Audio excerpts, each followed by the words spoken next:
Guardian Radio 96.9 FM. Fresh news, smart talk, all day. The views and opinions of the hosts and guests are their own and do not necessarily reflect the position of the management and staff of Guardian Network. From what day I may find out, certain people not like me. Everyone caucus bag a thing now. Makes through me a hate, but me not fear no guy now. No matter how hard them a spite me, me just a go and do me thing now. Me just a do it like Nike. Me just a do it like Nike. Me just a do it like Nike. Me just a do it like Nike. Me just a do it like Nike. Them want poison me, show me thing up. Plus me and them girlfriend a link up. Hello. Dog, where you did that when they think tough. No food, clean water fi drink up. Now me and the dog, them a link up. Big truck, 20-inch rim, just a spin up. The pioneer just a kicks up. And a hip-hop calypso. You can't see the star through the tint up. Plus me and the Cuban a link up. Rose gold for the Cuban link up. How much ice just a and me rings up. From what day you may find out. You've got it locked and loaded to the Wednesday, March 20th edition of Talking Heads. Your boy Naughty and your company right up until 6 p.m. Hump Day, we definitely going to get over the hump together. And like I said, I got special guests today. Zooming in with me and, joining me for the first hour. I got Mr. Luby George. We'll be going to him right out of the break. I'm going to open the lines up as always on a Wednesday. Phone line 254-316-325-4259. Text lines toll free. Any one of the family islands 242-300-5720. 242-300-5720. Text lines powered by BTC 422-GR96. That's 422-4796. Stream us live. Take us wherever you want to go. GuardianTalkRadio.com. That's GuardianTalkRadio.com. Cable channel 969, BTT Flow channel 612. That's how you get it in. That's how you get it on for fresh news, smart talk all day. Right here, Guardian Radio 96.9 FM. All right. So we look at the headlines real quick. And it's so poignant. We had this conversation with Luby today. So, I'm looking forward to jumping in with him right out of the break. But if I look at the pages of the Nassau Guardian News and Views, it matters since 1844. Suspended Haiti deportations. Amnesty International urges countries against turning Haitians back. We also have a timing of police search of union leader's home is curious, Pintard says. Pintard says F&M declined Botswana trip. So we got the leader of the opposition, Megan Headline. We also have headlines from Ministry of Housing. Sweden shantytown demolitions, not an attack on any race. So there's lots to talk about. So I'm glad Luby's here today because he can speak to some of these issues. Because I find him to have, vast expertise in the field. So I'm glad to have him here. We'll have a great conversation with us all coming up on the flip side of the break. So we'll take the first break right now. Flip side of the break. We'll be doing it the Wednesday edition of Talking Heads with Mr. Luby George coming up right out of the break. So keep it right where you got it. From what day you may find out, certain people not like me. Everyone caucus bag a thing now. Begs throw me, I do it like Nike. But me not fear.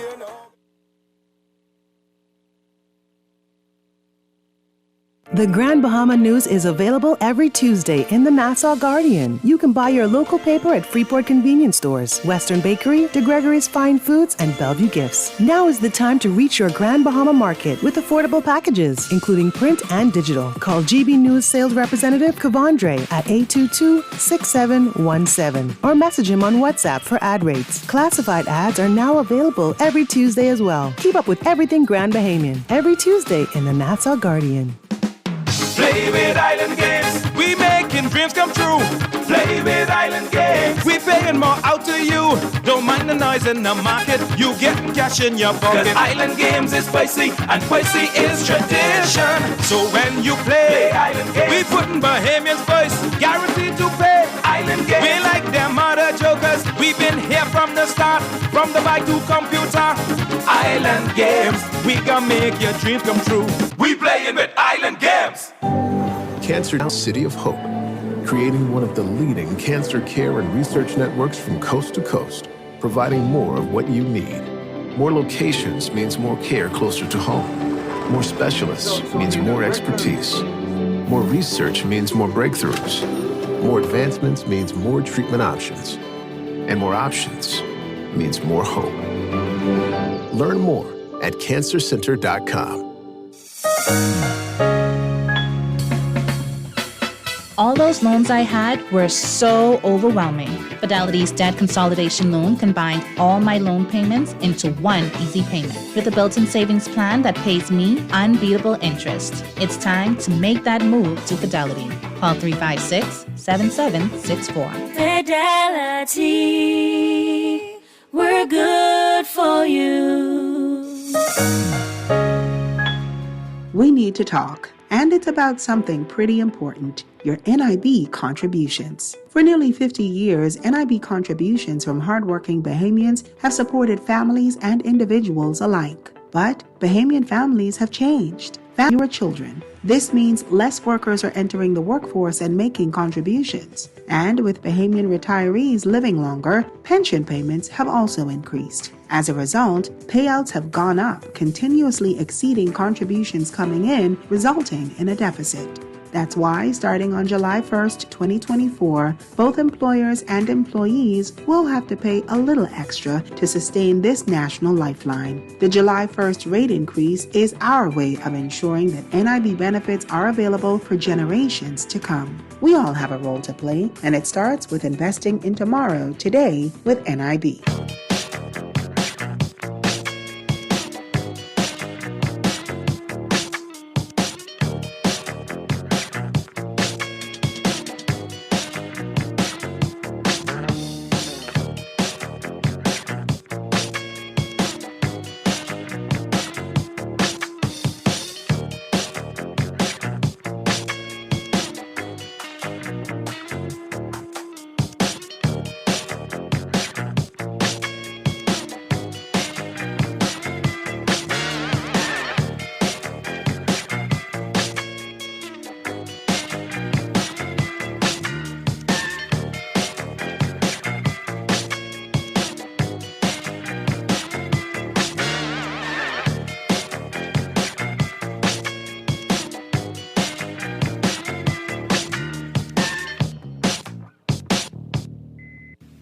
We're back at you on the March 20th edition of Talking Heads.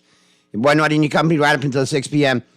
Right now, glad to have Luby on the show. Of course, we got lots to talk about, but the main issue, the elephant in the room, because, seen a lot of things on social media, in the court of public opinion, things floating around, so much so that the press release was issued.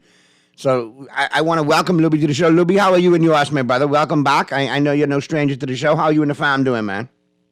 Man, Naughty, I want to say a very special thank you to you reaching out to me. Shout outs to your wife, MJ, on my side, my family, my kids. Everybody is doing fine and well. Good so once stuff. again, man, thanks for the opportunity. And yes, the elephant in the room, when you messaged me about doing the show, I said, yeah, we're going to do it again. Yeah, again, because, and me being victim from time to time myself in social media with people putting things on your name that aren't the case, I know how it is. And sometimes if you have people keep repeating it, whether it's the case or not, that's what's going to get out. That's the information that's going to go along. So I got my issues with fake news. So I want to address the situation that we can establish that it is fake news. That, again, for the record, you have no consultancy contract with the government, correct? You have no contract with the government, correct? Any contractual agreements with the government to provide consultancy services for any government agency. I've never had any. I've never been offered any, and I've never requested any. Now, you do have a company that does deal with immigration matters, though, correct? Consultancy for individuals that may need proper direction on how to file for paperwork, how to get paperwork, if they've been here for a while, what the process is. Can you speak to that? So for clarity and for clarification. I do, and that is why I am an immigration consultant. I am certified. I am considered an expert in this area. I worked for the United Nations Migration Agency for quite some time. Did some things with IDB. Did some things with the United Nations and a few other organizations internationally and regionally. And so, we've been providing technical assistance to persons for quite some years, to tell you the truth. And, I said to myself, well, it seems that this is a niche. There is a huge need for guidance, for assistance. Some people just don't have the time. You can pay someone to clean your house. You can pay someone to wash your car. Maybe you don't have the time or the energy to do it. Navigating government agencies and government systems sometimes can be, a hassle and a headache. It could be a hiring experience. Exactly. And so people would pay persons like myself. I'm not, it's not unique to the Bahamas. Every country in the world has immigration. The first immigration consultant. In fact, I'm very late to the party.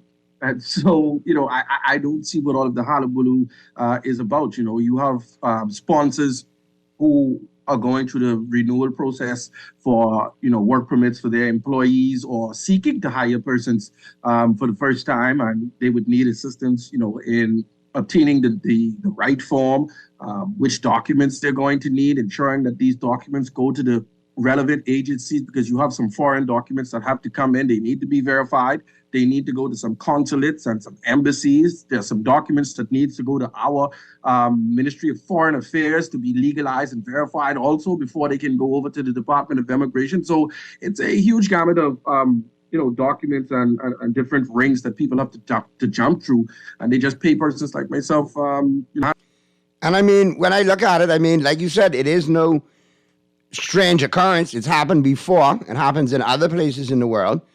So I wanted to bring some clarity to it, because a lot of folks, if you leave it unchecked or unaddressed, is going to get to a stage where it's a false narrative. So for the record. I agree with you, Naughty, and that is why I was one of the first persons to share. I was one of the first persons to share the notice or the note that the public that came out by the Department of Immigration. It's also persons. I'm scrolling to look for it right now so we can address it, but I'm sure you got it in front of you. Go ahead. No, I don't have it in front of me. But there wasn't if you go on my particular page, you would definitely see it. But, I was one of the first persons to share it because I wanted to, put this baby to bed. I'm grown man. I don't lie, Naughty. I don't have no reason to lie. And especially with something that can be fact-checked as quick as that, one way or another. I mean, it's simple, very easy to be fact-checked. You can go up to the Department of Immigration, call the Director of Immigration. They have about 4 to 5 different directors. Contact Alfred Says, the Minister of Immigration. Or, what you could do also, Naughty? Contact me. Well, I contacting you because Mr. Says he all right with me, but he's misspeak from time to time, like the hedge fund, and then I'd rather get it from you. Yeah. And so you've gotten it from me before. I've put it out on my page before, and I've always tried to reference your particular show because your show was the first one that I to deal with it, because when we dealt with it back then, it was a narrative that it was being put out that wasn't correct, and we do have the notice right here as of Monday, March 18th, press release from the Ministry of Immigration and National Insurance. Ministry of Immigration and National Insurance clarifies Luby George's role following news broadcast. The Bahamas. The Ministry of Immigration and National Insurance was recently made aware through the media of Luby George's role as an immigration consultant. The Ministry of Immigration and National Insurance can confirm that Mr. George is not employed by or contracted with the Ministry of Immigration and National Insurance in any capacity. So indeed, and kudos to the Department of Immigration. They saw it getting out of hand, and they did the right thing in issuing that notice. Some people, would see it as, they're quickly to, separate themselves from you. How could you be a supporter of the PLP? But, the truth is the truth, and the facts is the facts. You got people, in a tizzy. And so the relevant authorities had to do what they had to do. And again, I congratulate the Department of Immigration. In fact, when I played the page, I said, thank you to the Department of Immigration for clearing it up, because if I just open up my phone, you jump on, WhatsApp group chats, and you and I were in, a few WhatsApp group chats together, and, it's just a huge topic of conversation. And I've been in these groups saying, no, I do not work for the Department of Immigration, but for some reason, people were not accepting that. And guess what, Naughty? What's even crazier? You still have a large faction of people that are still not accepting the fact that I do not work for immigration, I've said that. And now that the Department of Immigration has also stated this publicly, you still have some persons out there who are not believing it. So much so that I've seen, persons like Candace asking for the OPM to issue a statement also. I'm like, what? Man, come on, people, man. I mean, you have to look at it, I always look at it like this. You nip it in the bud because you don't need people compounding it and adding layers and layers and layers and layers to the equation. You just need the facts. And once you have the facts, you can deal with it. The matter is, you are not an immigration consultant. You do not have with the Ministry of Immigration. You do not have a contract with the government of the Bahamas. That's the bottom line. Now, that is the bottom line. If you have a job or a business that, in some people think walks the tightrope, well, that's a matter of opinion. But you have a job that has been in existence for a while. A company and a business has been in existence for a while. Other people have been doing it. The role of an immigration consultant. Yep. Meaning, if somebody from and let me paint a different example. Somebody from Spain wants to move to the Bahamas. Wouldn't they have to go through the process of getting documentation in order? Wouldn't it be easier for them, for ease of access, considering how draconian our government agencies are, to consult someone such as yourself? I mean, that is why we exist. But see, I'm breaking it down. I'm breaking it down so we don't have to revisit this anymore, Luby. We could talk about other things. You understand? In the sense that if that's the case, then therefore you will break down what they need. You need passport pictures, you need letters of recommendation, you need police records, from so on and so forth. Obviously, they have a whole cache, a whole file that they need to produce for you in order for them to get at least processed. Or, and that doesn't guarantee that they're going to get processed, correct? No, it doesn't guarantee that they will receive the whatever category of permit that they're requesting or they want. But what we do is, like you just said, we would assist in gathering all of those documents.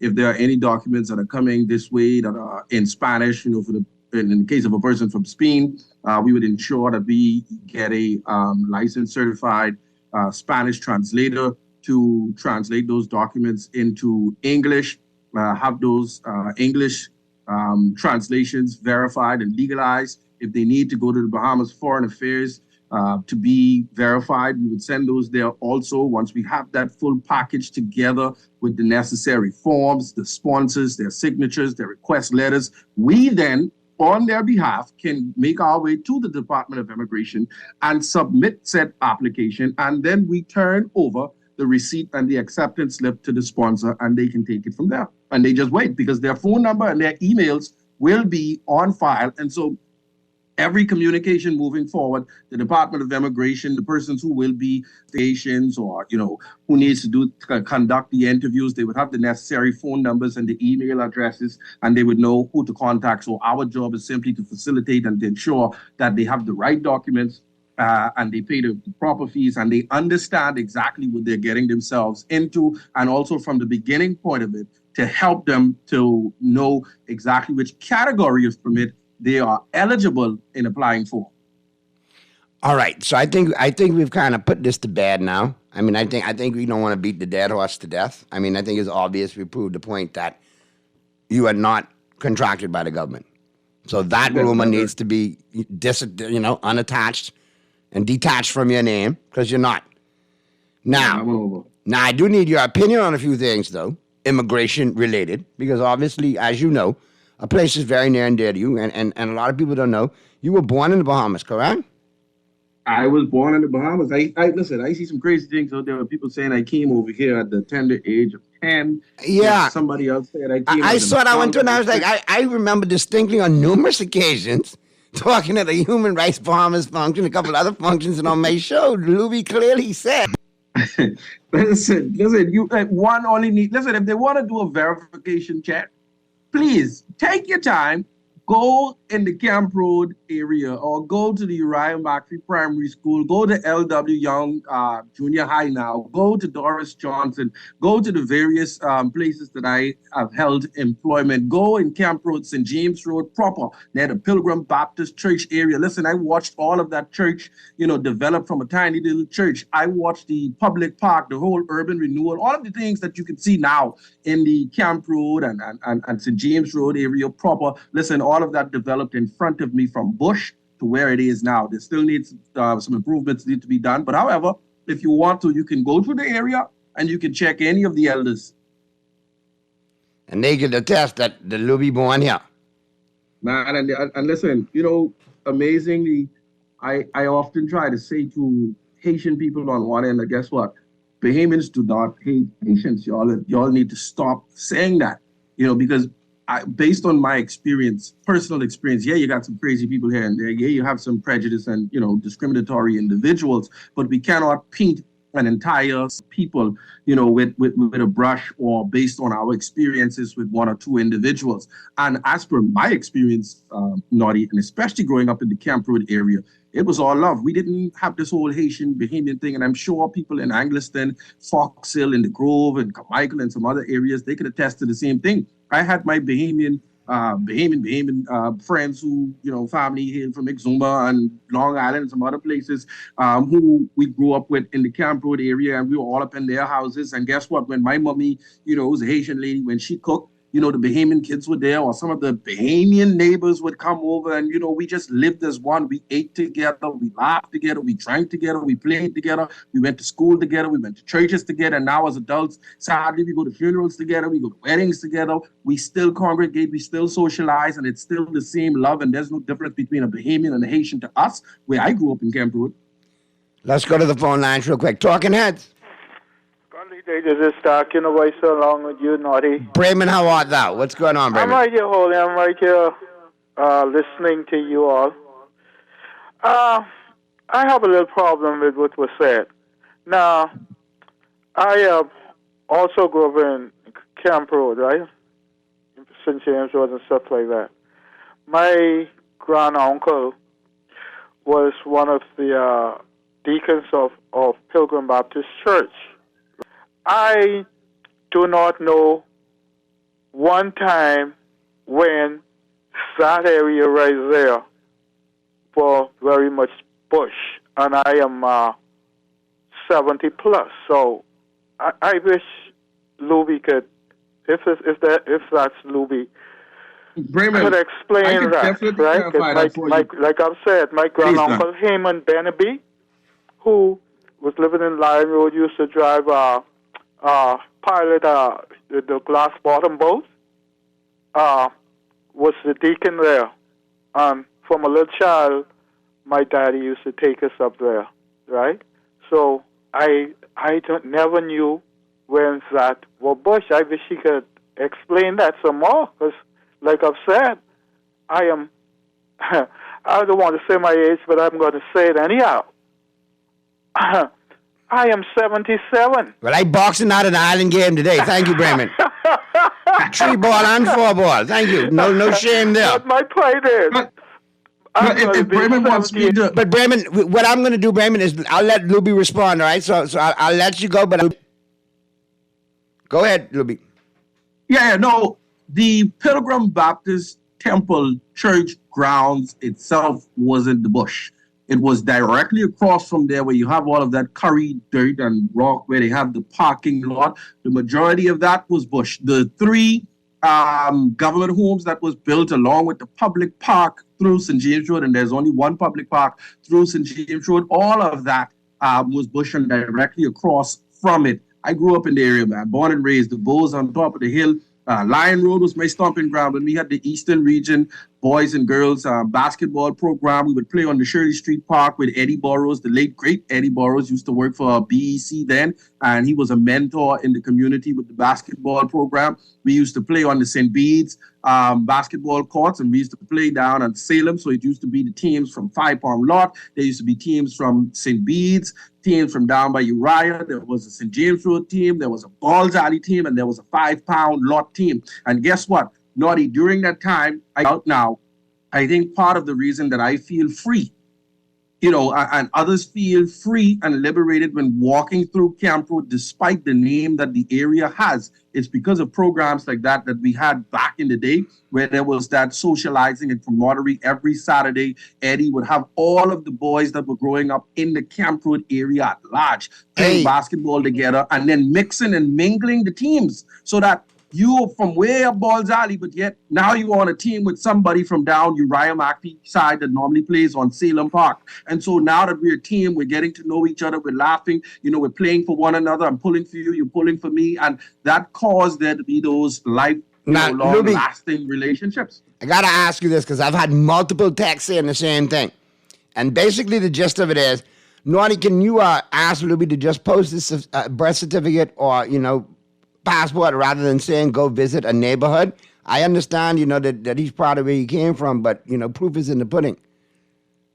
Why would I want to post such an intimate document on social media, Naughty, my birth certificate? I mean, you guys can go down to the Registrar General. You can go to PMH and pull the hospital records. You can go check the passport office if you want to do that. I mean, if it's that serious for you guys, based on what some people are saying to you, I mean, is it that unfathomable that a migrant can have a child in the Bahamas in the 80s during Roker's time? Let me. I mean, I like to talk about these things because I kind of know with kids with a international last name, Toad, when they coming up in this country. And trust me, taking Toten Inigo Thenicathelaya is not an easy road, my brother. Boy, Naughty, I was just about to say, listen. Because not only does it have 12 letters. I never once even tried to pronounce your last name. It got 12 letters to begin with Z, so you're on the last of every list ever throughout creation. You sit in school and you watch teachers have like a seizure chewing up their tongue and you just raise your hand and say, that's me. That's me. So I noticed, but don't lick me with the stick that you shouldn't lick me with. And I said that to say this. I am a proud conch salad. I'm a proud mix-up Conky Joe pod cake. I love it. I love where my Bahamian family come from. I love where my Spanish family come from. But you can't just say because of the last name I'm not Bahamian. Because then I got to check you and I got to show you my Bahamian roots. So I understand where you got to come from. You born here. That's the question. Just go to Camp Road and check the elders, Joe. Listen, forget all that birth certificate stuff. The elders, they, along with my parents, grew me up. It takes a village to raise a child. And I can let you know that Camp Road raised me. And, fortunately, I did not fall within some of the status quo and got into some of the, mix-up and bad company. And grateful for, the churches that we had in the area. Grateful for the programs, again, like the Eastern Region, girls and boys programs that we had that helped to steer us in the right direction. And I am where I am now, but I'm still a product of Camp Road. Let's go to the phone lines real quick. Talking Heads, Guardian Radio 96.9 FM. Yeah, good afternoon, Nori. What's happening? Hey, what's going on, Anton? Right, what's happening, Nori? Right there, bro, Tom. All right, and good afternoon to the nation. Listening to this, I heard a lot of the remarks, a lot of the ignoramuses is what I would call them, who made unfounded and downright stupid remarks in the public airwaves, who don't realize how silly and ignorant they sound when they come on the national airwaves making unsubstantiated claims. What I'm realizing, though, Naughty, is it appears as though these FNM sympathizers, they don't love their country. They only love their country if the FNM is in government. No, not. In all fairness, Anton, from what I seen on social media, I seen PLPs, FNM, COIs, undecided, talking, smacking, and spreading the rumors. So let's keep it 100. Let's keep it 100. I doubt it very seriously. Then you could call BS on me if you want. Touche, there you go. Now you got a chance to call BS on me. But I know what I read, I know what I saw, and I know who is who. I doubt it very seriously, Naughty. You would find PLP is caught up in that garbage, because that is absolute garbage. You need me to call off some of the troll names? I mean, come on now. You want me to hit you up? You want me to hit you with the troll names? Are you familiar with? I don't. Anyway, let's keep it moving. In the troll names, yeah, and just moving to the next point. Louis, man, come on, man. Hey. You're supposed to be an intelligent man. Why are you even engaging this nonsense? Why are you even... You had the Bahamas ministry. The ministry that has already made an official statement. Why do you even find it necessary to come on and engage this nonsense and subject yourself to this garbage by a bunch of lunatics. It makes no sense, man, Louis. You have people calling now and asking for you to post a birth certificate. I mean, are we that insane in the bomb? Are we that ignorant in this country? We can't be that silly-minded. Can't be. We can't. That does not represent the level of Bahamian intellect in this country. That is a representation of the worst of us. The absolute. And you should not belittle yourself, man, Louis, to be subjected to such garbage. I'm disappointed. So what you trying to? What were you trying to say? He shouldn't come on my show and talk about it if I invite him to come on and talk about it. No, hold on, Anton, hold on. My turn to talk now. Where you get off at saying, how dare he come on this show? Maybe I reached out because I didn't want to see the man's name dragged through the mud, like you and others in the PIP have done with my name for no reason. But that's okay. Maybe I wanted to nip that in the bud because people in the F&M have dragged my name through the mud without it being actual factual. Maybe I'm disgusted by the fake news and the false narratives that individuals like you on some occasions promote your own self. Maybe I wanted to deal with that so we can move forward better as a country. So how dare you ask why? I invited him on my damn show. That's why we get here. You got a problem with that, Anton?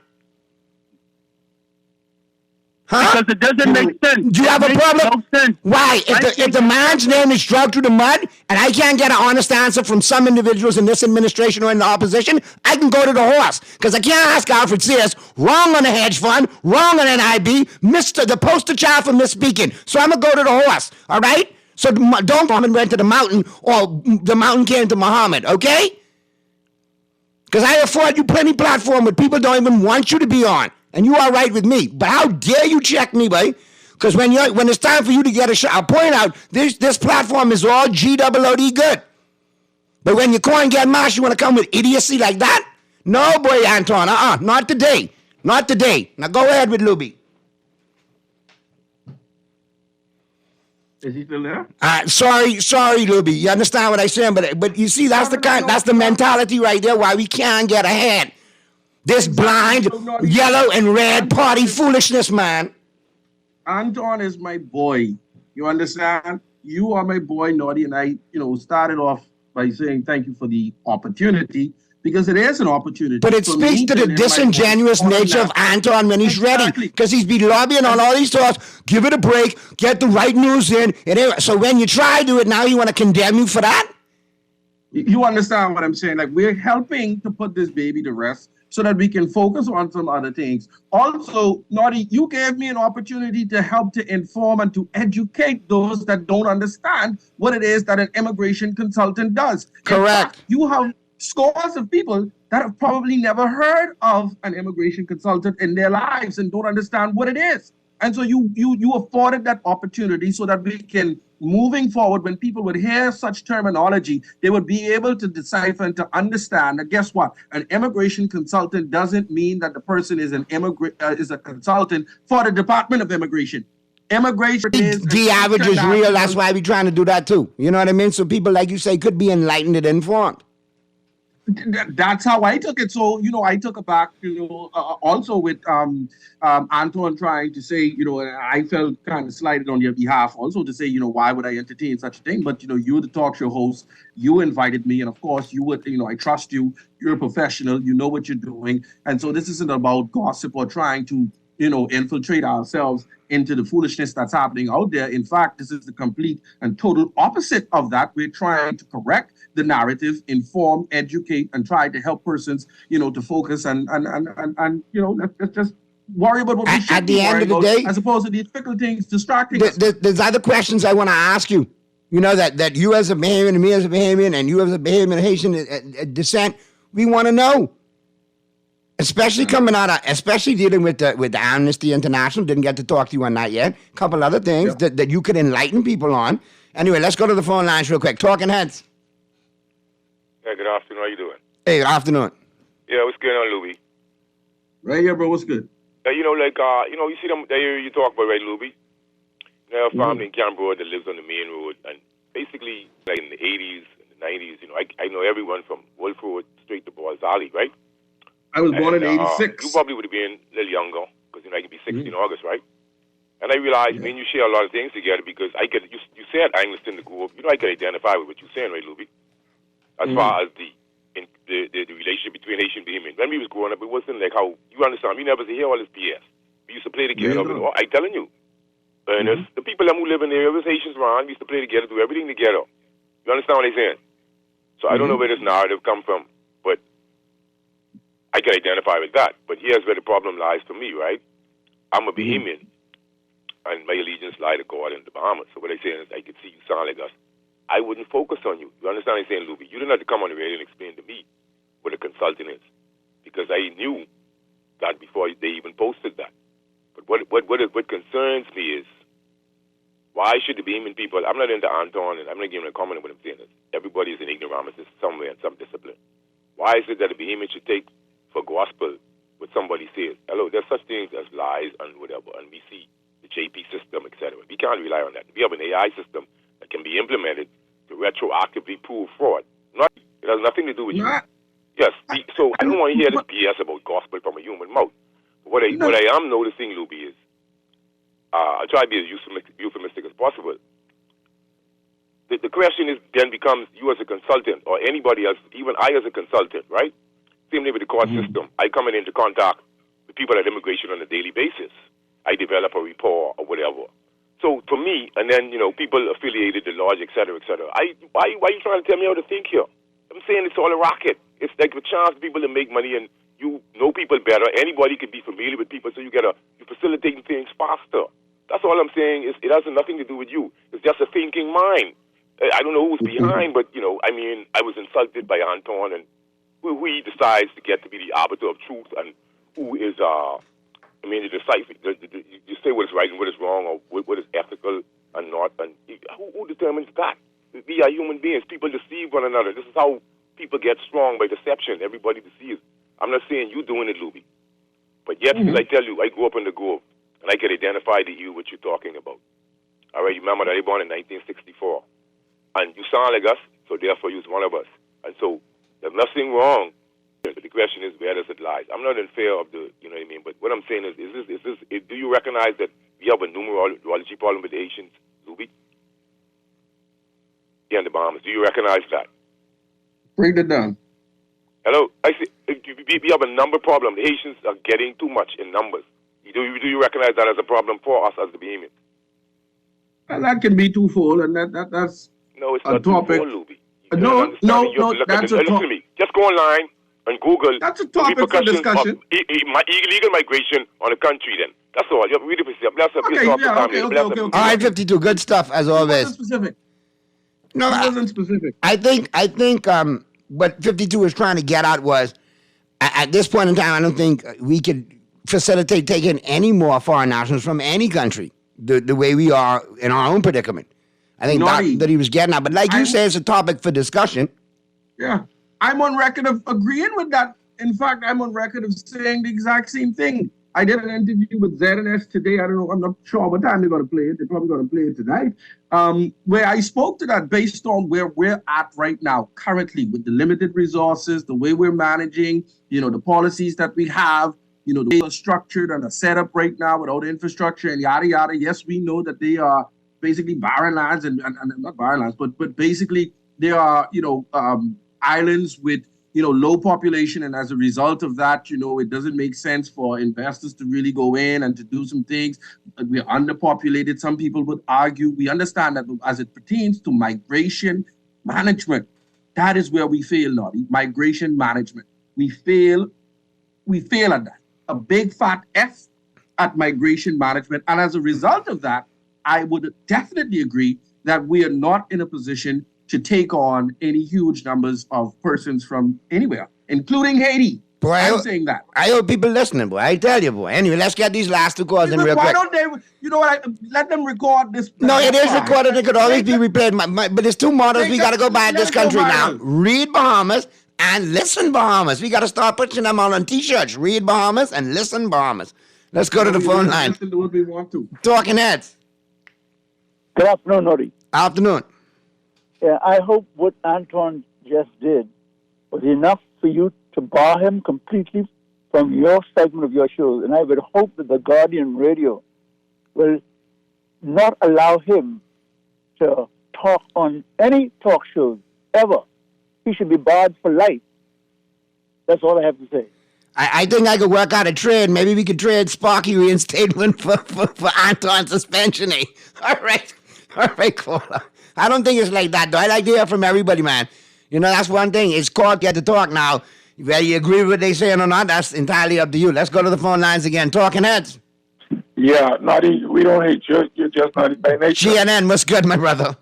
Man, not a thing, not a thing. First of all, let me commend you for what you did to Anton, because, see, I am aggrieved by what he called me. See, I don't jump on none of them groups and stuff like that, but I'm a Bahamian. I use the WhatsApp and stuff. Sometimes we get in trouble, and sometimes we don't. That's just human nature, and that's a part of our Constitution: freedom of speech, freedom of movement, freedom of association. You understand? Now, he called us ignorant and this and all that and asinine and stuff like that. Well, he could put out a J.A. in the front of his name because he was trying to tell you that the only persons engaged in that were FNMs. How does he know that? You trying to tell him, no, Anton. I know some of the people, but he calling us ignoramus and all kind of things for spreading false news, false innuendos, and false stuff. That's the first one. The second one will be Luby. Hey, Luby, sorry, Luby, how you doing? No problem, man. Good afternoon, my brother, man. Continue. Yes, I really like how you handled him. Naughty, that was right on point. You understand me? And before he comes back on the talk show, y'all need to make him apologize to the public for calling us all kind of ill names on national radio. I don't like that, man, and I'm glad you handled that. Now, in terms of 52 is right on point. He said some of the things I wanted to say, but I will say it just a little further to Luby. Luby, you could tell, not anyone y'all could tell who I am or what I am. What, by talking to you? Yeah. Sound like you're a Dolphin fan, but all of y'all sounded like. Listen, by 5 o'clock, what would you consider me if my nationality was coming into question right now? If I walked up to you and I talked to you today, I'd be like, Jalen gotta be a Bahamian. He sound old school Bahamian. Exactly. Well, look at me. If you talk to me and don't know my last name, you can think I'm some Long Island, Eleutherian, Aberconian, Conky Joe Bahamian boy. I could change your mind. I put my legs on Luby now, because Luby gives a big man his steaky legs. I will tell you, yes, I am Bahamian, but I have also something else. And nobody in this country would know what that is unless I tell them. You understand? I mean, you know why? Because like my grandma used to say and old people say, when you're in Rome, you do as the Romans do. You see? And I think that's where Luby, the problem has been created with Luby. Certain things he was pushing a little too far out there, like 80,000 people on Flag Day parades, like you say, going to the United Nations and stuff. I ain't trying to get too deep. It's just that's how some people... No, man. See, that's where the problem lies. Again, we have some persons amongst us who would make some false narratives up. You know, sometimes we get to see it and we nip it in the bud, or we try to, or sometimes we don't get to see it, and these things spread like wildfire. You know, there's so many things that persons have accused me of saying or doing, and I've asked them, please, just present me the facts or the occasion to solidify or verify what it is that you're claiming that I did. And, you know, majority of them, they just can't.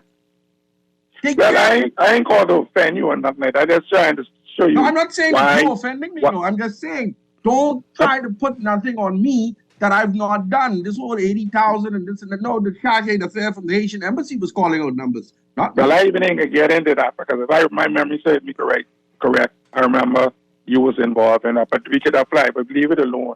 You understand me? But I'm just saying what we need to do. The key word here is let's assimilate. Let's stimulate and live together. That's it. Thanks, Naughty. Appreciate you, Gian. And Luby boy, listen, this has been a great first hour, man. Our time is almost done, but I want to thank you for your patience. I want to thank you for being candid. I want to thank you again for your patience. No, you have that type of show, Naughty, where you could, be this way and be free, and yeah, what it allowed, though, you created this atmosphere that the callers can call in and they can free and relax also to say what they need to say, and to understand. And the line of questioning is also different from some of the talk shows I've been on. So I really appreciate what you're doing. But, I'm pretty sure you wanted to touch on I think shanty towns. No. But that's why I can say you got to come back. You got to come back now. We got to get you back. Now we've established the line. We got to get you on to talk about them things. So maybe next week or the week after. But the bottom line is, I received a lot of text. And what I exactly wanted to do has happened. That we established what is what, the actual factual. But we also have now opened up the lanes for other dialogues because Texas is like saying, yeah, Naughty, first hour gone, but I want to talk about the deportations. I want to talk about the shanty towns. I want to talk more about immigration. Yeah, deportations this morning. Correct. So I'll link you maybe for next week. We could touch these things, man. Yeah, no problem, man. Naughty, anytime. Like I say, the most important thing was to establish, get you back on and obviously set up, line up where we're going from here. We dealt with all the innuendos that are out there. We know it's true. We know it's false. And now when you get back in, we're going to be talking immigration. We're going to talk deportation. We're going to talk shantytown, so on and so forth. And something that's near and dear to both of us, the human rights protocol that must be exercised in all of this, that we have signed on internationally with treaties. So we need to make sure that we dot our I's and cross our T's. That's very important to me also. Bingo, that's been the major part. For some reason, people have missed that mark. But again, Naughty, thank you. I know the hour is up, but you got me, bro. Just hit me up on the line, and I'll definitely be there. No worries, my brother. Greatly appreciated, man. Good stuff. Good text, good cause, good everything first hour, man. We appreciate you. Even you, Anton. So at the end of the day, though, good stuff, Luby. We'll do it again in short order. All right, bro? Greatly appreciated, man. Let's take that break. Flip side of the break, we'll be in the 5 o'clock hour. We'll get into the news, and we'll be talking sports. But right now, I got to go eat my farmhouse waffle boy, my farmhouse king. My Jesus, this look good. Oh, God.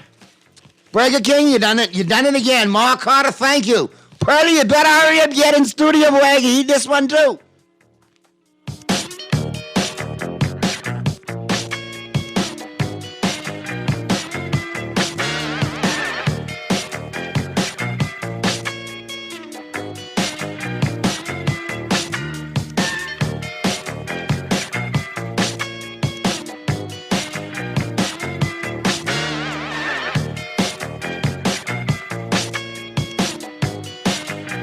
This is Guardian Radio, 96.9 FM, Nassau, Bahamas.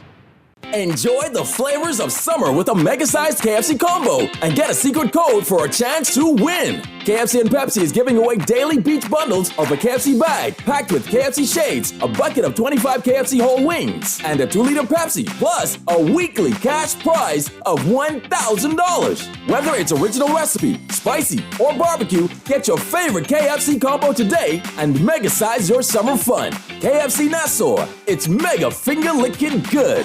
John Shoes and Accessories is your one-stop shop for all your footwear needs. You will find what you're looking for among the growing collection of classic and trendy styles with new arrivals every week. John's covers the whole family and has great prices, helpful and friendly customer service. Your experience shopping with us will be time well spent. Shop with us online at www.johnshoes.com. John's also now carries small home appliances. So come on into John's, located on Rosetta Street in Palmdale and Carmichael Road West. John's, we put fashion at your feet. Naughty Johnny's restaurant can only be described as the experience you want to recreate again and again and again. Their motto is simple food done well. You're welcome into their home at Naughty Johnny's, where you can dine on crack conch fritters, and other Bahamian favorites. There's also an international flair that's guaranteed to offer something for everyone. Friday and Saturday nights, or brunch on Saturday and Sunday, only at Naughty Johnny's restaurant in the Old Town Plaza, Old Fort. They're open 11 a.m. to 10 p.m. Monday through Thursday, 11 a.m. to 11 p.m. Friday, 10 a.m. to 11 p.m. on Saturday, and 10 a.m. to 10 p.m. on Sunday. Naughty Johnny's. Well, what the This Easter, from March 29th to April 3rd, witness history in the making at the Betty Kelling-Kenning Aquatic Center. Cheer on Team Bahamas as we dive into history, swimming our way towards a 6th straight victory at the Carifta Aquatics. Feel the thrill of competition as 500 athletes from 24 countries from across the Caribbean converge in the Bahamas for the championship title. Immerse yourself in the greatest youth athletic spectacle being held in the Bahamas this year. Watch live as champions are born, records are shattered, and dreams are realized. The Carifta Aquatics isn't just a competition. It's a showcase of the future of swimming right in the heart of Nassau. Mark your calendars. This Easter, March 29th to April 3rd, the Carifta Aquatics at the Betty Kelling-Kenning Aquatic Center. See ticket information and full schedule at cariftaaquatics.com. See you at the poolside. Tired of banks forcing you to use technology to bank the way they want you to? Your convenience is important. So no matter what your banking needs, Commonwealth Bank's friendly staff are always available in branch for that personal one-on-one service. But when you choose technology, our online and mobile banking app offers you state-of-the-art functionality. The choice is yours. Commonwealth Bank. Bank the way you want. Easter is right around the corner, and the Nassau Guardian is partnering with the Easter Bunny to give something special to you. Would you like to give your child an Easter basket filled to the brim with chocolate bunnies, surprise eggs, gift certificates, and more? Then you should enter your child into the Nassau Guardian's Easter Cup. There are 3 different categories: 5 to 6, 7 to 9, and 10 to 13. Deadline for entry is Friday, March 27th at 4 p.m. Purchase your copy of the Nassau Guardian to get your Easter coloring contest sign-up form. And let your children color away and win one of 3 baskets filled to the brim with Easter goodies from the Nassau Guardian. The Nassau Guardian's Easter Coloring Contest. For more information, call 302-2370. Well done, Easter Bunnies. Good job.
We're back at you on the Wednesday, March 20th edition of Talking Heads. We're into the 5 o'clock hour. We're talking sports. Listen, all the texts, listen, I got you all. I got you. I got the sentiment. It's all good. All right? But at the end of the day, I'll just say this. When I made a move from morning radio to talk radio, part of career and evolvement, because obviously you can't do the same thing forever and ever and ever. But tying back to what Spike Lee always says, if you can make a living doing what you love, then you win. So obviously I'm continuing to win in that category, because this could have been a crazy transition for me. But you, the listeners, the callers, the texters from day one, y'all been on board for this ride. All of y'all who came over from the morning, all of y'all who came on in the afternoon, all of y'all at first who was, boy, you should talk 2 hours of politics and popular culture topics and so on. We don't need sports now. Some of y'all calling me for the sports in the 4 o'clock hour. And that's why I brag on y'all. I call y'all the biggest, best audience in the world. And you're smart too.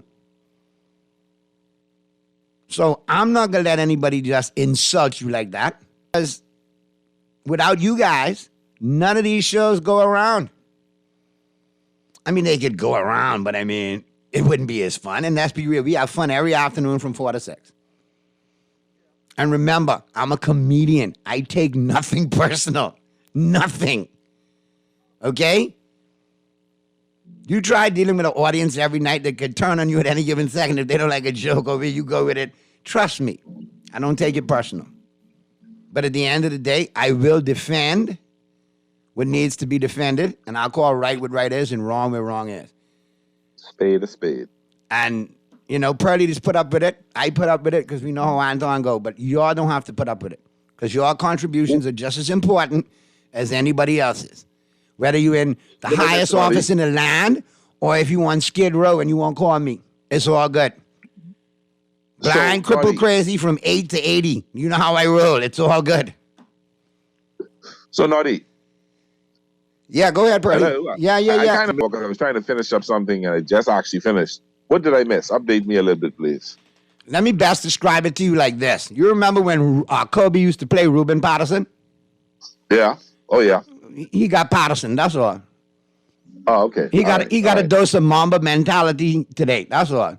So the lotion didn't work today? He had to see the alpha male in Naughty, that is naughty. You know what I mean? Did he come up with the classic saying that you putting up with people who call in garbage and talking garbage? Well, basically, you know, Luby George was my guest. We wanted to clarify his position, his standing. You know what I mean? Because at the end of the day, you and I both know, and we've been victim of it. People will put stuff to your name in social media and swear it's gospel, and it could be the furthest thing from the truth.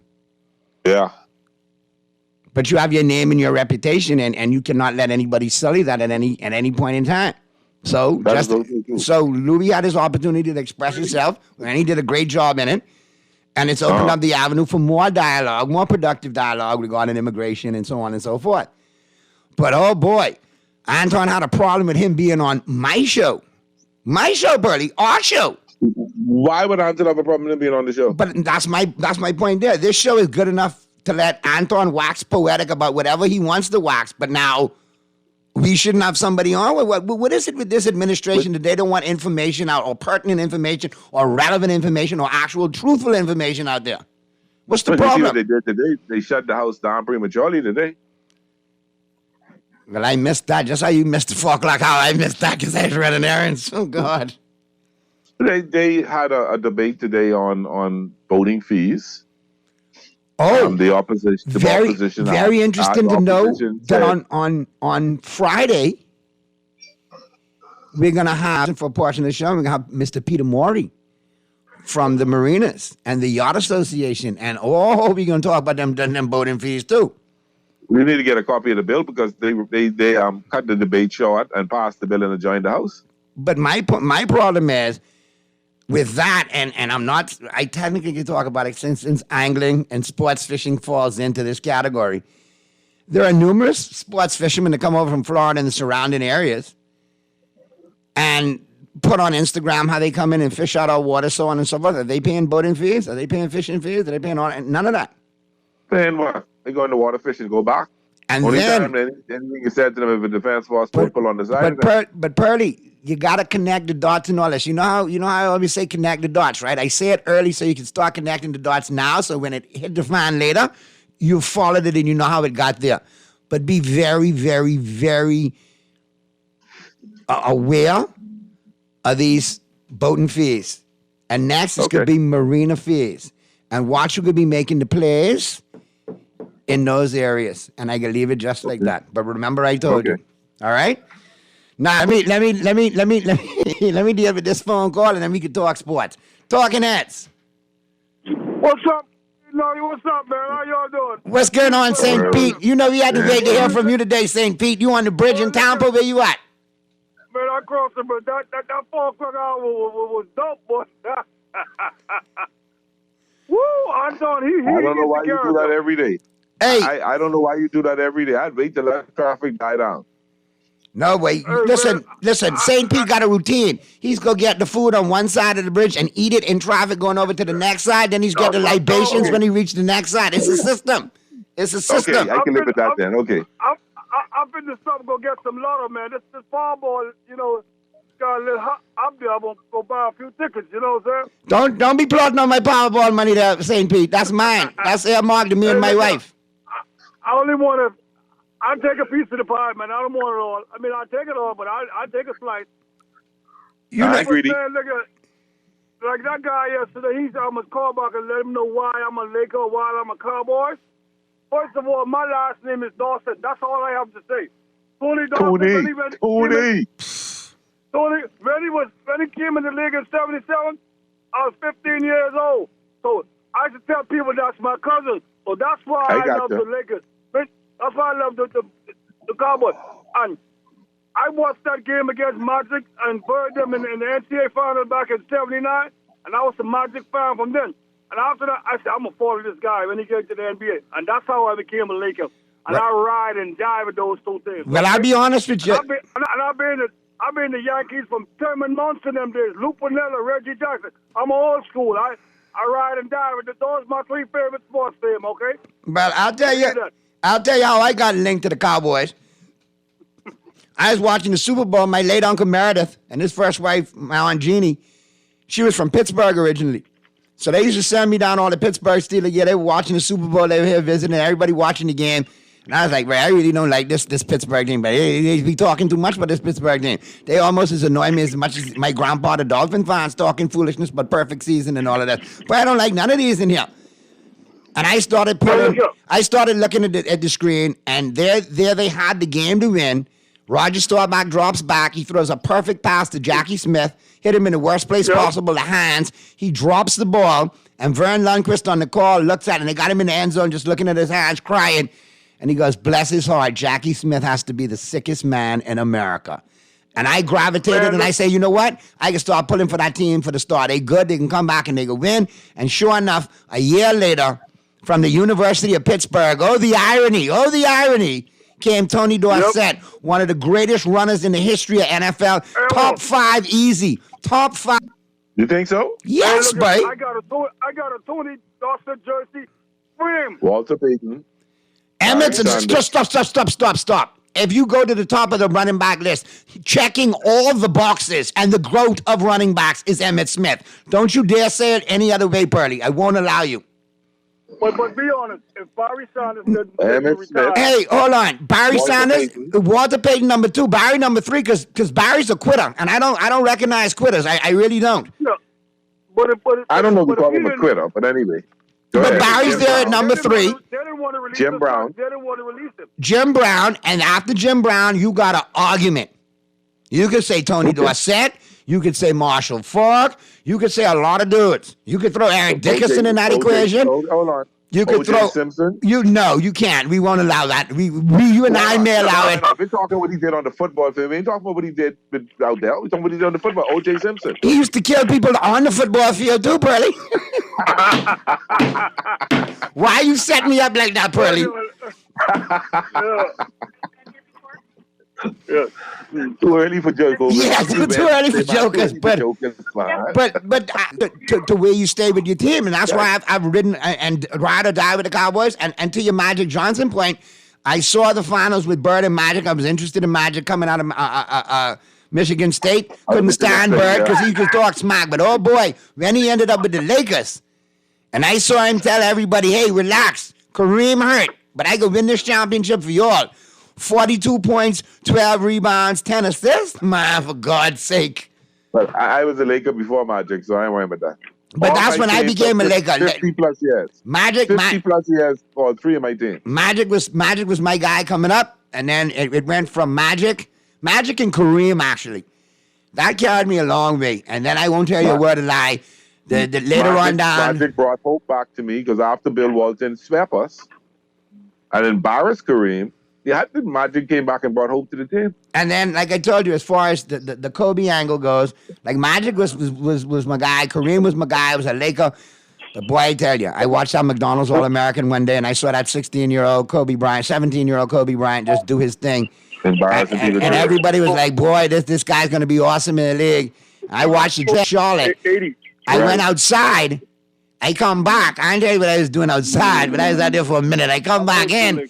As soon as I turn on the TV, TNT, the late Craig Sager, Lord bless the dead, we have a trade. And the Charlotte Hornets. Y'all be safe, man. Hey, be safe, St. Pete. Take care. And the Charlotte Hornets have traded Kobe Bryant to the Los Angeles Lakers. To Kobe Bryant. Traded the rights to Kobe Bryant. For Vlade Divac and another pick. Yeah. And I was like, you know what? Thank you. God is good. There's a reason I was over the moon. And I watched Kobe from the day he came into the league to the day he died. Lord bless the dead. But you always had, the Lakers always had, they made that move at some point that brought that superstar who took them over the hump, Bill Chamberlain. Then they went out and made a move. They got a trade to get Jamal Wilkes and they got Kareem Bob Abdul-Jabbar. McAdoo, don't forget that. Don't forget the drafts they used to do. The draft day Then trades, Norm Nixon for Byron Scott. Then they gone out, exactly. Then they went out there and was able to get the pick to get Magic Johnson.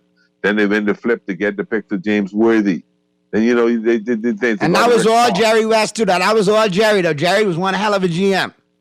You know, they got Rick Fox. You know, then they made that move to get Shaq there. They made a move to get Pau Gasol there. And then it brings us back to where we are now. All right. So I'm waiting to see what they can do now to make that move to get that superstar to come there to take his spot. Because the one we got is a fallen superstar. Is a shooting superstar. Anyway, caller, you can hit us back, man. You can hit us back, caller. It's all good. You know, but Naughty, I am in heaven of the hogs, hog heaven. 5:30 this morning, I was up watching the pregame. 6:05, I was able to watch at 6 o'clock, they did the lineups, how they do the All-Star game, call the players and all that stuff. And then at 6:05, first pitch, and I able to watch my LA Dodgers get out the gate really good with a 5-2 win over the San Diego Padres, beating their ace, Hugh Darvish. Wow. You know, so that was fun. It was good. Man, listen, those Koreans know how to really watch baseball and have a good time. Now, they got cheerleaders there, cheering and everything like that. They got, like, when the Dodgers are bat, the cheerleaders will be up cheering, and San Diego cheerleaders sit down. Then when the San Diego bat, their cheerleaders get up and thing. And they have fun. They really make it a fun game, and it was really a good game. Ooh. Yeah, and that's going to be now we got to battle you in the air fryer now until they come back next week now. It's on and popping. Yeah, no, tomorrow I'll be up again for game 2. Let's go. And go ahead. No, go ahead. Get the caller. Yeah, let's get... Yamamoto is making his Dodger debut tomorrow, so that's going to be some good stuff. The Yamamotos. Listen, speaking of good stuff, man, I got something to tell you after the phone call. Let's get a phone call right now, though. All right. Fucking heads. Guardian Radio 96.9 FM. Who's this? Hey, Naughty and Pearly, what has happened, right? I used to be calling from a cell phone. And then, you know, the cell phone only could ring so long, and then it shut down, and then that's when you just pick up the phone. Yeah. So that's why I used to have to call. Yeah, that's what I used to be calling. But I just want to say, I was a Laker hater for 50 years. Yeah, I was a hater of the Lakers for 50 years. Or the 80s, when I was in A.F. Adley, when the Sixers win that one in 83, and then Boston and LA used to be going at it, and then the whole Bahamas was LA. And I don't like going with the crowd, man. I like going with the underdogs, and then I go with Boston, man. And I was hating on the LA from then. In the 80s, yeah, I was Boston. And in the 90s, I was Chicago. I was a Jordan fan. Oh, you was so you practiced some basketball bobbitry then? Your basketball bobbitry. In 2000. I joined up Miami, and I ain't getting no place now from there. Miami, Dolphin, and the Florida Marlins. Yeah, but I hate LA with a passion. Listen, use a basketball bobbit. For your admission today, we still accept you as our boy Muff, but you are a basketball bobbit. Yeah, but like Pearly say, like how Pearly say, how I get a Dolphin fan, but the whole man was a die-hard Dolphin fan. And when they win that champion in 71, and he's carrying on there. Excuse me, what championship in 73? They won no championship in 73? Huh? They won one perfect season in 71, then in 72, right? Yeah. Yeah. And 72 and 3. Man. No, 71 and 72. Back to back, yeah. 71 and 72. No, 72 and 73. The perfect game, and then the next year we win again. Oh, that's right. 71. Oh, that's right. 71 was when Dallas beat you 24 to something and half killed Greasy. That's 71. My bad. I'm so sorry. My memory. My bad. Okay, now since Petersburg. Yeah, we got to beat Cleveland tonight because I ain't satisfied with this 8th position, this 8th spot. We got to get back up in there. I ain't settling for no playing. This ain't going to be like last year. I ain't in no playing. Indiana in 2nd, the Sixers in 6th. We got to get back in 6th position, man. If we win tonight, we get the same record as the Sixers and we move back into 7th. What we all is now? Y'all in like 9 now, right? 8. No, we in 8. Don't try. Watch them out, boy. Watch them out. We in 8. The Pacers in 7 and the Sixers in 6. I said the Sixers will have the same record tonight after we beat. Hey, Butler still out. But we still could beat Cleveland tonight too, because I think Donovan Mitchell out there. I know he back there, but we still beating them tonight, man. We ain't playing with them. Only like 13, 14 more games. We got to win at least 10 of them 18 more games, man. Because like I say, we ain't into the play-in no more. I ain't trusting the play-in this year. I want 6th position, 6th spot this year. Adebayo might be out tonight, too. I know thing about Robinson out, back spasm. So, yeah, so, you know, we have a halfway team with 5. We still can beat them tonight. St. Petersburg, we got them tonight. Don't put your money on Cleveland. But listen, if anybody, if I want anybody big me up, I can let you do that, Muff, because you loyal, but you make it sound good. You made me one bet on the Heat against my own judgment. That's how good you are, man. On the Heat or nothing. Yeah, now let me let someone. The show only 1 hour. Let me let someone else call in, man. Yeah, we can link up, bro. All right, but be safe. Take your time and be safe. Yeah, but Muff, be safe, brother. But yeah, Pearly. So we got Muff chiming in. Now, this is what I had to tell you. I was looking at he is actually in 8th place. Okay. Now I can be honest with you, okay? I could have ghost you, right? I could have ghost you, but you was my boy. So I only ate 1, but we got to big up Burger King Nassau, man. They delivered. Oh, I was supposed to be there. Man, the Farmhouse King Steak right here. I got it in the micro warm for you, man. You good, man. But trust me. I can stand by the gate. The crispy onions, the spicy mayo, the fried egg, the bacon. My God. Drop that here, please, on your way. I actually had a last minute thing came up and I had to dash downtown and Flavor explosion. Okay. It's a party in your mouth, Pearly. Just drop it off. I'll be standing by the gate. Man, listen. You know what? This pop, when you get them crispy onions with that spicy mayo and that fried egg, that is making bacon and burger and cheese pop, man. I can call you out. I can call you out tomorrow, and you ain't gonna be on the show. So I can call you out back tomorrow if you don't be here. I let you know that now. I'll call Anton and tell him to get you, boy. No, I just tell the producer when they talk. I say, Anton, sorry, you can't talk today. Wait, let's go to the phone lines. Talking Heads. Yeah, Noddy. Hey, what's happening? I called back because what I want to ask you, right? You mentioned, anyhow, to make it short, to have the baseball cards, what you used to get in the Tringham Park. How you mean, Bremen? That's still huge business. You got Tops, you got Flyer, you got Diamond, you got a ton of them. Yeah, man. I don't know but I don't hear anything about them. You know, the thing is... They don't come with the bubble gum anymore. Yeah, they still come with a stick of gum, baby. What you talking about? Yes, really? Baby. Okay. All right. Wonderful. And I'm talking about over 60-something years ago, you know. Man, Bremen, man, you need to let me look at your collection, man. You might be sitting on a gold mine. I'm being moving all over the place. But I wondered, I was just listening to you, and you call a couple of names, and I remember them from playing baseball, right? So I just wanted my curiosity to be satisfied, because I know we used to trade those gentlemen's cards, you know what I'm saying? That's a big thing back in the day, man. Baseball card trading. For real. Good stuff there, Bremen. Thanks, man. Good stuff. Listen.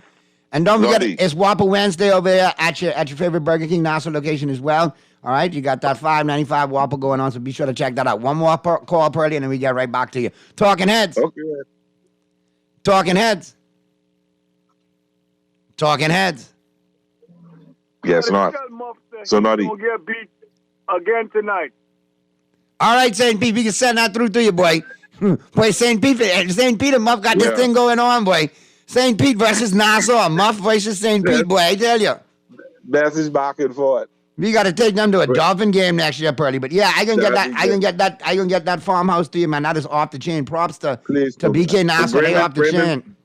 Bremen brought some memories back. My cousin and I had and just like in this late 60s, early 70s, had a wonder of baseball cards. I had Reggie Jackson's rookie card. I had Carl Yastrzemski. I had Carlton Fisk, Roy, shortstop from Oakland, and in the 70s. Roy Campaneris? Campaneris, right.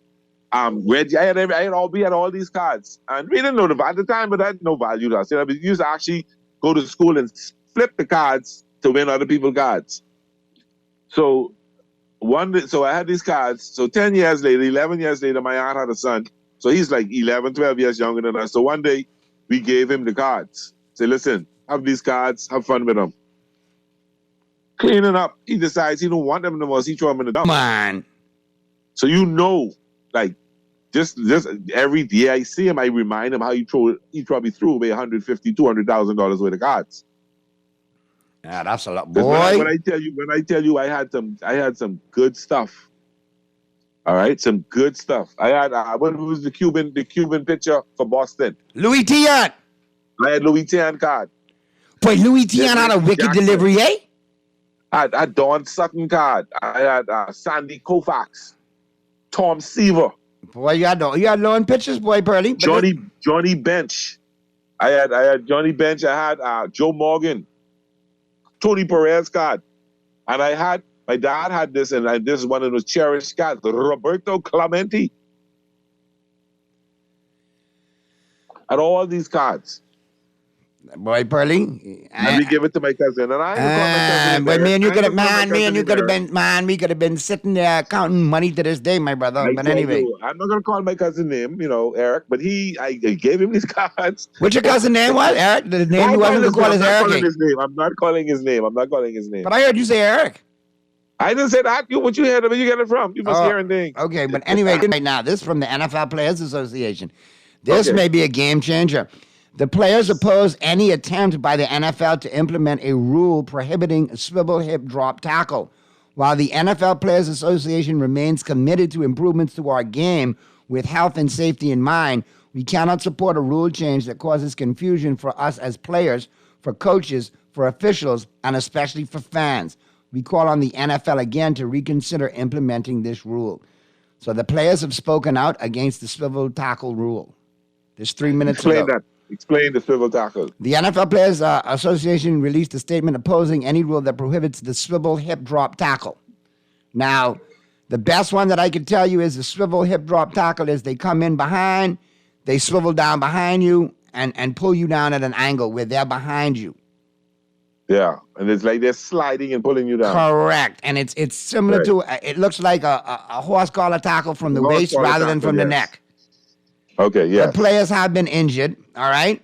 Yeah, now, let me tell you, here's the description of the hip drop tackle and why they're going to make it a 15-yard penalty, okay?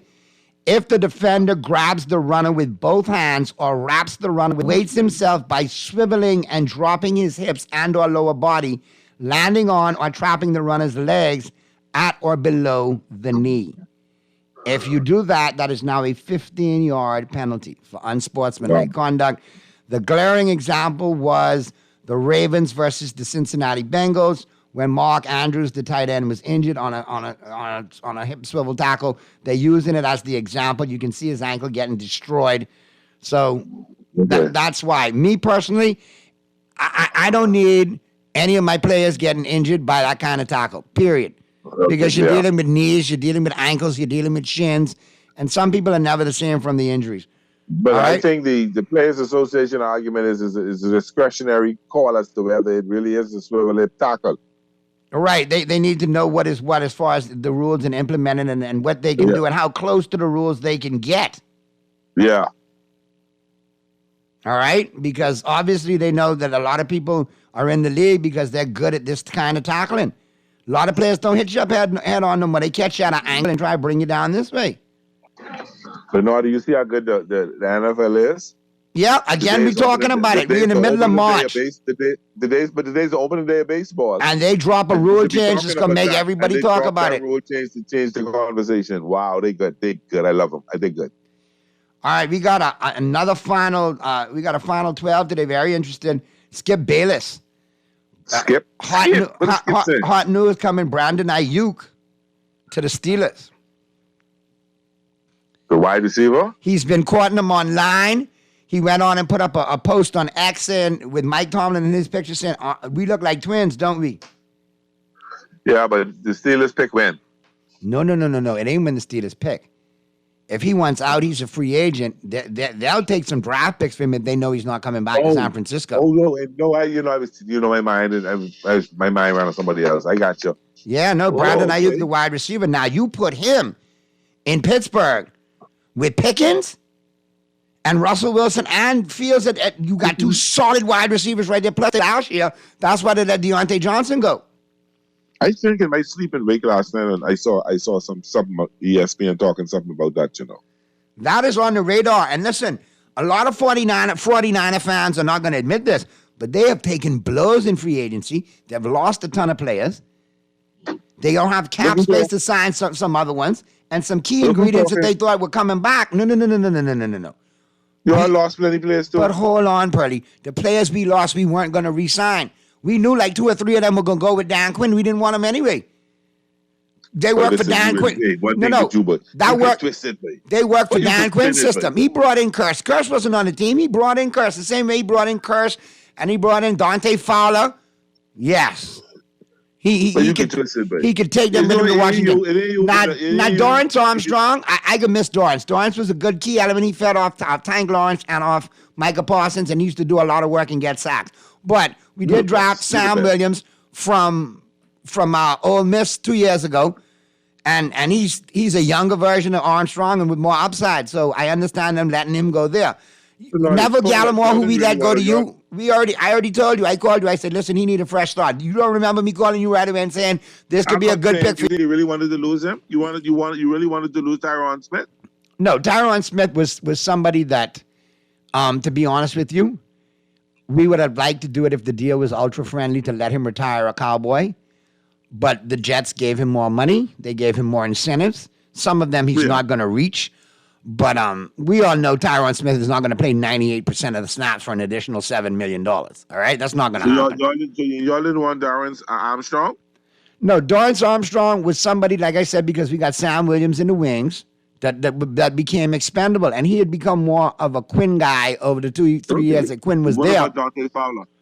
Dante Fowler has been a journeyman. He's a number 1 pick that turned out to be underachiever. He's bounced around to 3 or 4 teams. He was at the Falcons, the Jaguars, a couple of teams. He came in and played well as a rotational player for us, but he had some boo-boo to fool penalties that cost us as well. Well, you cut Michael Gallup and Van Der Itch.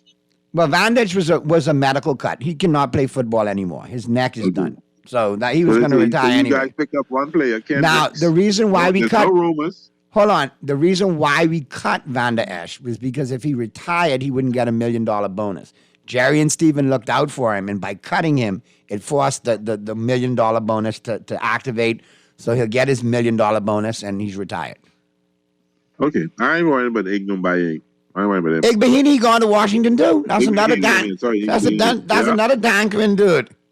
Yeah. I know that. Igbahini did one thing for us last year. Opening game of the season. Block field goal. He picks it up and takes it to the house. Didn't do jack, you know what, the rest of the way for us. Which way you got to be drafted him or you all traded for him? My boy, Igbahini was drafted by y'all, okay? And we drafted from Kentucky. Boss man Fat, you know what I mean? We traded him to y'all for Igbahini. That was 2 bags to be traded for each other, I swear. One was poodle poop and one was shih tzu poop. That's all it was. Garbage for garbage.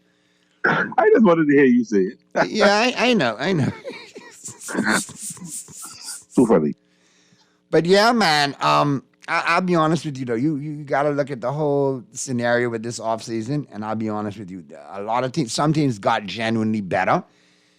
Some teams got pieces that may help, but they're overhyped pieces. This is the time of year with agents. None of that fishes stink. You understand what I'm saying? Well, you know that. But Naughty, be very honest. I mean, I know you're a fan and you're optimistic and you always, preach optimism, but you got to be disappointed in what moves you've not made so far. Earl, and I know it's Earl, and for the past 7-8 years, I've been extremely PO'd on the first day of free agency because Stephen Jones is a cheap son of a gun. Yeah. Let me tell you something.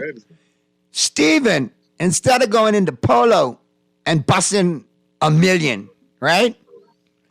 He rather goes in Burlington Coat Factory and get $1.5 million worth of clothes for $1 million, even though they got some defects, rather than spend the money. Point. And that's what kind of shopper he is. Sometimes you do find some really good deals and some really good steals, and then some other times you just find some knockoffs, and you see why they was there. Yeah, but we'll see what happens this year.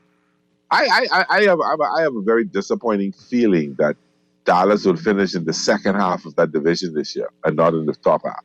Purdy, I don't know they why I said feel that last year, and they said we was could be 9-7 last year, or 9-8. No, they didn't say that. Last year, y'all favored to win the No, we weren't. No, we weren't. Let me make it abundantly clear. The conversations I had with you from day one. They had but this me. There's no back-to-back division winners. Correct. This me. And where Dallas had won the year before, that's why everybody was on the Philly bandwagon. I mean, Philly had won the year before, and they were on the Philly bandwagon. Oh, this the team to break the jinx. They're going to do it all. And what did I tell you? Division games, so on and so forth. That's not the thing. Last year, we were going to be 9-8. We weren't going to win the division. Philly was going back-to-back the division, so on and so forth. I don't buy into none of that. Okay, so when that ball kick off in September, you got 17 weeks to prove it. So based on history and based on trends for the NFC East, Dallas will not win the division this year because they hasn't been a back-to-back winner for many years. I was about to tell you, though, if there's any team that has a chance to do it this year, the Giants, they made some improvements, but they didn't get where they needed to be. They're still there. Washington is a work in progress. Yeah, they're going to come in fired up under Quinn, but let's see what Quinn does. They still going to have a rookie quarterback starting from day one. Period. Okay. All right, fine. He don't have all his pieces on defense. Yeah, I ain't worried about them. What everybody fails to realize with Philadelphia. Okay. And you can agree with me on this because we talked about it in depth. Their defense from week 8 went in the toilet the last 8 weeks of the season. True or false? That's last year. Hear me. That was one of the worst defensive units, period, around. Which was one of the best the year before that. So, correct. Okay. The bottom fell out on them. However, in free agency this year, they lost a couple of pieces from the defensive side, including one to Miami.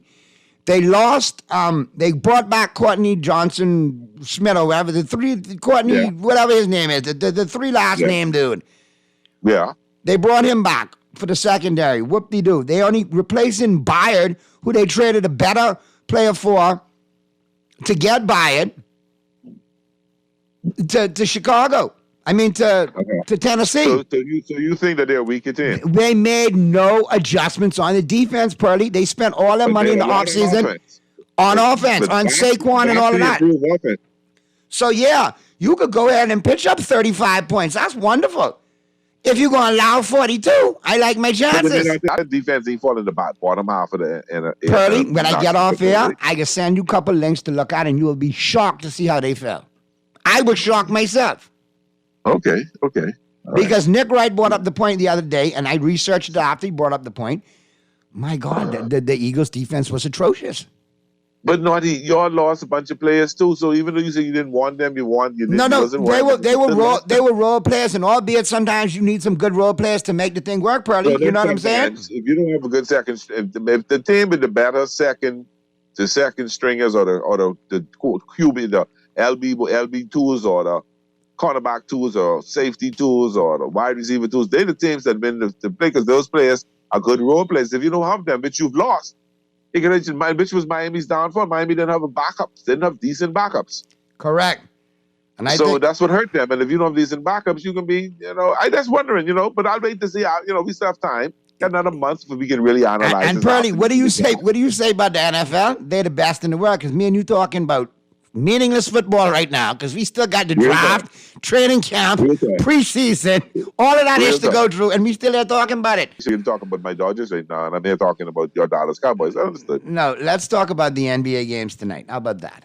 Okay? That sounds like a plan. That could work. And there's a bevy of games on there. And, of course, I do have to remind you that it's all about March Madness. It's all about the Island Game. Oh, yeah. TheIslandGame.com. Play multiple ways to win on this March Madness. All right? All month long, you got chances to win. You got in-game betting. You got prop bets. You can do bracketology. Listen, it's all there for you. Simply log on to TheIslandGame.com. All right? All right. Now, here's who I like tonight, because what we're going to do is do the picks, then we're going to hit the break. On the flip side of the break, Skip Bayless going to take us home. Right, Mr. Producer? All right. So here we got for tonight, Pearly. Pacers and the Pistons. Pacers 10.5-point favorites on the road against Detroit. You know, I'm actually looking at tomorrow's games. Okay, let's try this over. Today is Wednesday. I know, let's try this over. Okay, Pacers of Detroit, yes. Dodgers got your mind scattered. Well, I was just looking at the start of tomorrow's game. Okay. That's exactly right. I like the Pacers, but I'm not comfortable with the spread. I go to the money line too. All right, the Heat on the road against the Cavaliers. 1.5-point favorites are the Cavaliers. Mitchell may still be out. I don't know who's Mitchell is out. I don't know who's in and out for the Heat. Jimmy Butler's game time decision. Adebayo's game time decision. Boy, I ain't touching that one. Muff, I ain't touching that one with a 10-foot pole. I'll take, you know what? That's the vex, Muff. I take Cleveland. All right, yeah. Anyway, Muff is a basketball Bobbit, so yeah, I can take Cleveland by the 1.5 to get it done. Yeah. Celtics 10.5-point favorites over the Milwaukee Bucks. Is Giannis out? Who's out for the Bucks? Why are they saying that? Are they crazy? Let me see.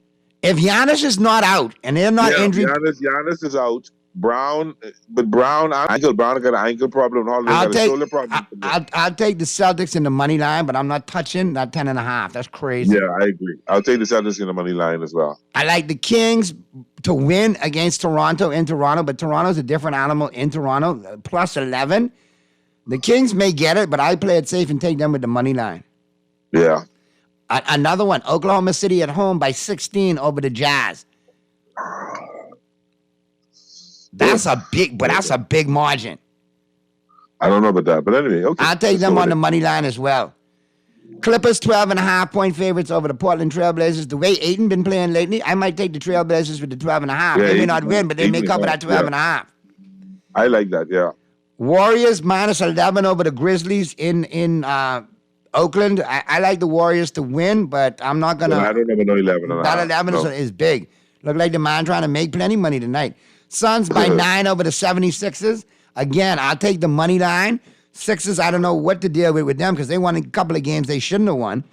And looks like they're trying to round into form with Embiid pending return. Yeah, well, we'll see. If they keep fighting it, they'll be all right. You know what I did? You know that I didn't realize the Orlando Magic's Eastern Conference is the All-Star break. You didn't know that? I didn't realize that about them either. I caught a game with them. I did not realize that. And I said, when they played Wembanyama, we caught that game. And I'll be honest with you, Orlando got a good little young squad. I see why they cover a lot of spreads and are parlay warriors. And they're just having fun right now. There you go. Well, we're going to have fun too, especially after the break, listening to Skip Bayless. It's about that time, Pearly. I appreciate you. It's all you tomorrow, my brother. I am walking out the front door now. Shouldn't take you 5 minutes to be here. Stand right down on the spot, man. I'll be there shortly, man. All right, good stuff again. Everybody who called in today, chimed in today. Flip side of the break, Skip Bayless taking us home. Be good, Bahamas. We'll see you tomorrow. And if you can be good at it.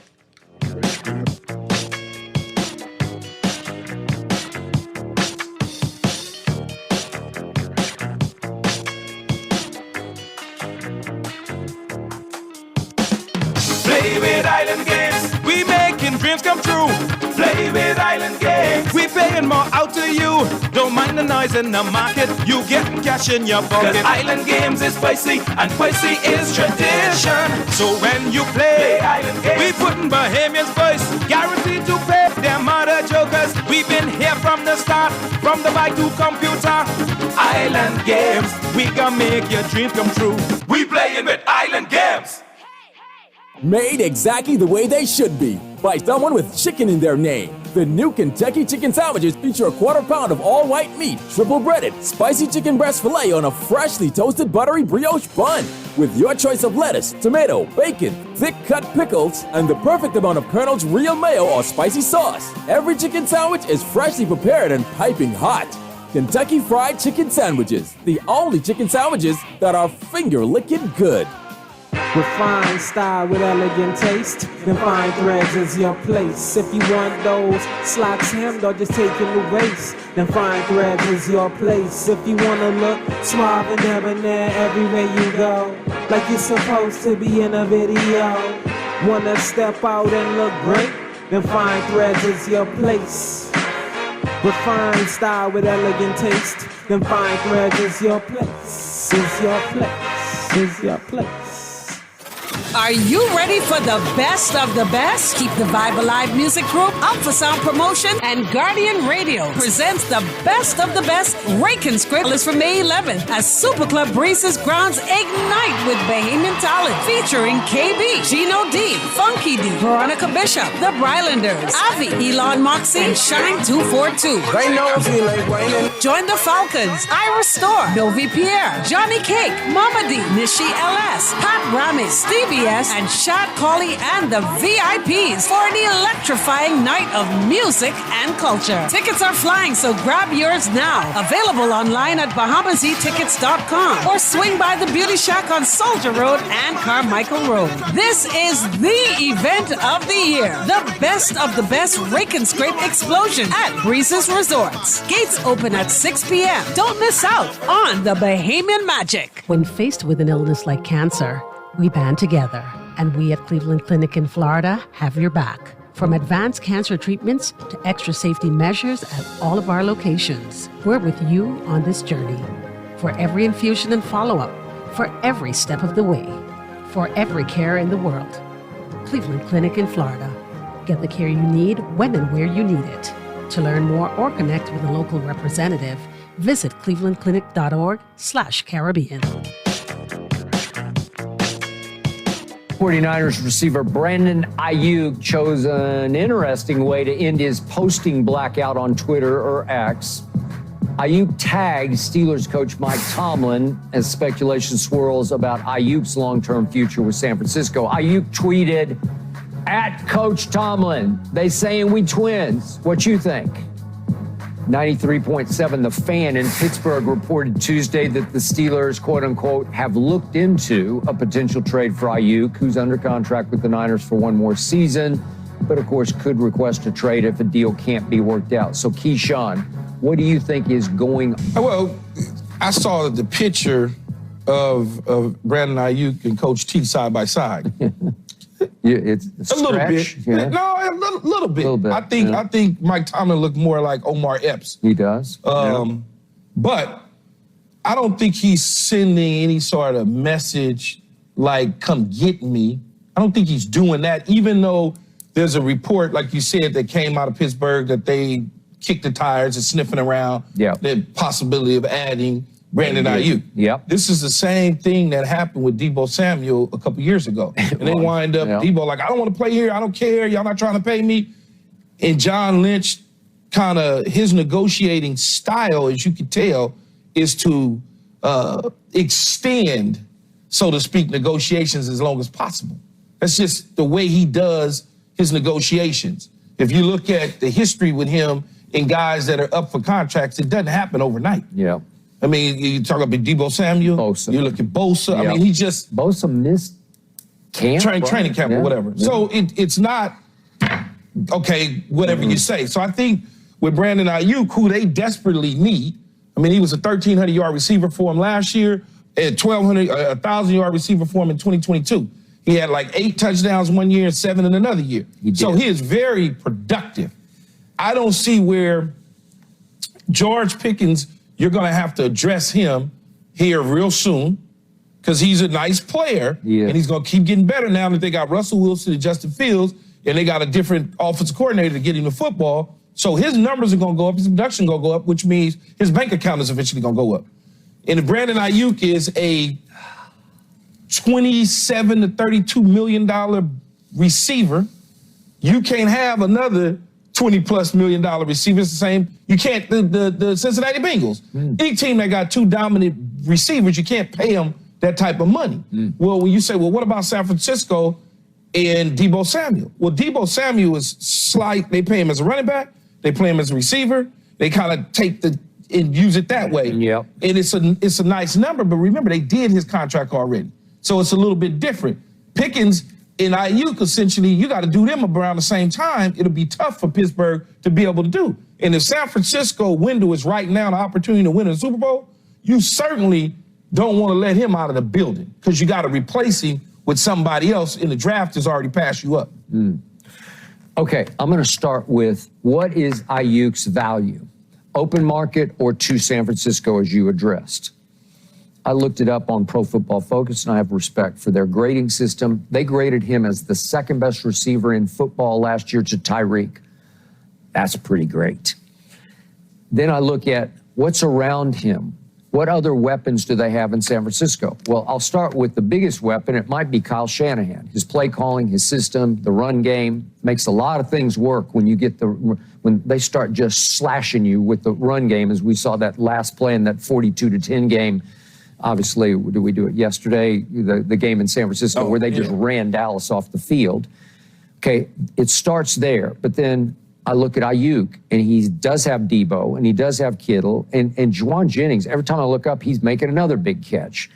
So and obviously Christian McCaffrey. So you got weapons galore. Are you the best weapon of all those? I know what I'm giving you. What John Lynch is ultimately going to argue back to his representative is that, well, you're in a sweet spot. Good, here, yeah, right? I am. Yeah. Okay. You're not in a sweet spot. Okay, but they're going to say, maybe you should be surrounded by these weapons because your career is going to last longer and you're still going to get big numbers because you get to play in Kyle's offense with all those weapons around you. When has that ever worked? Okay. Well, I'm just saying that's going to be the argument. When has that ever worked, though? Well, I don't know. It never works. Okay. Is there not some truth to that? I think there is some truth. Well, there's truth to every potent high octane offense. Every one. And I can't argue with Brock Purdy either. I keep trying to, but he keeps making all the throws. But when you argue that, as a general manager, it falls on deaf ears, man. Does it? Yes. Because if I'm Ayuk, I'm laughing. I'm laughing because does that mean that Isaac Bruce, Torrey Holt, Az Hakim, and Ricky Pro, and Marshall Faulk, and Kurt Warner, that means that they wasn't good? Yeah. Because it's a good group. Your guy Belichick did a number on him, but it took Belichick at his best. Yes, but every high-octane potent offense has a good offensive mind. Sean McVay, okay? Matthew Stafford. Sure. Cooper Kupp. OBJ. I mean, I could just go on and on and on and on and on. So do you think Brandon Ayuk is the second best receiver in football? Can you go that far? Because that's ultimately going to be the question San Francisco is going to have to answer. Yeah, but I'm not negotiating based on Pro Football Focus. I'm negotiating on what you see. When I'm on the field. What they see. Well, what they see on the field, not what Pro Football Focus is. Yeah. Now, when you say, would I prefer to have Brandon Ayuk over Devontae Adams? I probably wouldn't. I would not. But that's me. No. I'm not negotiating based on Pro Football Focus. Yeah. I like Brandon Ayuk, and Brandon Ayuk, again, is a $27 to $32 million receiver because he's next. Yeah. He's just up next, and so is somebody else or go back in for some more money based on them. Yeah. Justin Jefferson. Some would say Justin Jefferson is the best receiver in football. I don't know what Pro Football Focus, because he didn't play much this year, had him ranked a year ago, but they may have had him number one. And by the way, I'm partial to a guy who wears 88 in Dallas, who I thought for about 12 games looked like... I forgot about CeeDee Lamb. No, thank you. So if Brandon Ayuk is looking to get 27 to 32, then CeeDee Lamb is going to be looking to get 28 to 33. He is. That's just, I'm the next guy in line. All right, now back to the tweet. I liked it because I thought it was clever. And again, I don't love the way everybody scrubs and then comes back and, whatever. It's just... It's not my style because I didn't grow up with it. You didn't really come up with it, but it's the way you do business in today's internet world. Yeah. And that was clever to me. Hey, Coach T, to tag him and make it between the lines. It's more subtle. It's more sneaky effective because it's between the lines. And that has more impact than if he had just flat out tweeted, okay, I want to be traded to the Pittsburgh Steelers. And look, man, Brandon Ayuk deserves every penny he's going to get.